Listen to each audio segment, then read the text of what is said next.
আলা উড়ে নামাইতে পারলে সুতা নামাইতে পারলে ছাড়ো। শান্তি, গ্রামে আসলে শুধু শান্তি, একদম ফ্রেশ বাতাস, কি সুন্দর। আমরা এই যে ওরা নাস্তা করতেছে, চকে নাস্তা করতেছে, একজনের হাতে পানি, লিচু, এরপরে আছে ওদের হাতে বিস্কিট, সব চকে নাস্তা করতেছে। আর আমরা ব্যস্ত আছি ঘুড়ি নিয়ে, আমি আমার জামাই ব্যস্ত আছি ঘুড়ি নিয়ে, আমার ভাতিজা ঘুড়িটার লাশ ধরে বসে রয়েছে, আমরা ওখানেই যাইতেছি, দেখি ভাতিজার ঘুড়ির লাশ ধরে কি পাইছে। হাই ভাতিজা, হাই বুবা ভাতিজা। না, ভাতিজার কথা বলছে। এই যে আমাদের হচ্ছে ঘুড়ির নাটাই, খালি টান দিতে হয় রে। একটু দূরে যা। এই আমাদের ঘুড়ি নাটাই সুতা একলাই তো অটোমেটিক চলে যাইতেছে। এর টান দিয়ে দেখো খালি একটু। আল্লাহ, অনেক টাইট, অনেক টাইট। আমরা এই যে চকে আসলে কিন্তু এই আনন্দ নে, চকে আসলে, গ্রামে আসলে এই আমাদের আনন্দ। আমাদের গ্রামে আসলে বেশি আনন্দ হয় চকে। আমাদের চকটা মাশাআল্লাহ অনেক সুন্দর। আর চকে আসেন ভাই আসেন, চকে কি কি আছে দেখায়।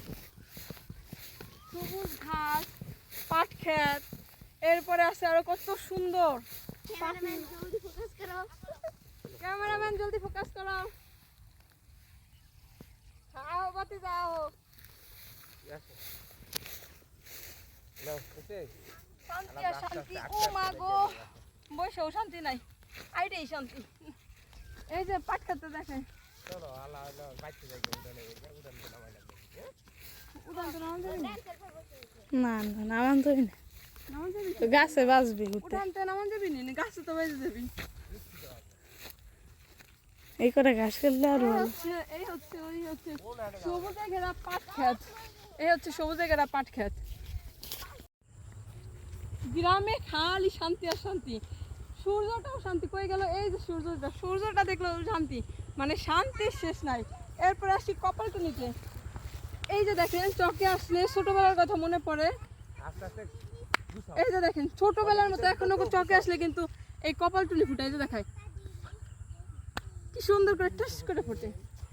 কে কে আমাদের মতন ছোটবেলায় এইভাবে কপালটুনি ফুটাইতেন অবশ্যই কমেন্ট বক্সে জানাবেন। ভিডিওটা ভালো লাগলে শেয়ার করে দিবেন, আর বেশি বেশি করে আমাদের ভালোবাসা দিবেন। আর এই কপালটুনি ছোট সময় অনেক ফুটাইছি, চকে আসলেই ফুটাইতাম। আমার ছেলে পারে না, শহরের পোলা তো, শহরের পোলা পারে না এগুলা, শুধুমাত্র গ্রামের মানুষজন জানে। আমরা গ্রামের মেয়ে, আমরাই জানি এইগুলো আসলে মজাটা কি। একটু ফু দিতে হয় হাতে নিয়ে, একটু ফু দিলে ফোলে, এরপরে মারলে আর কি ফোটে।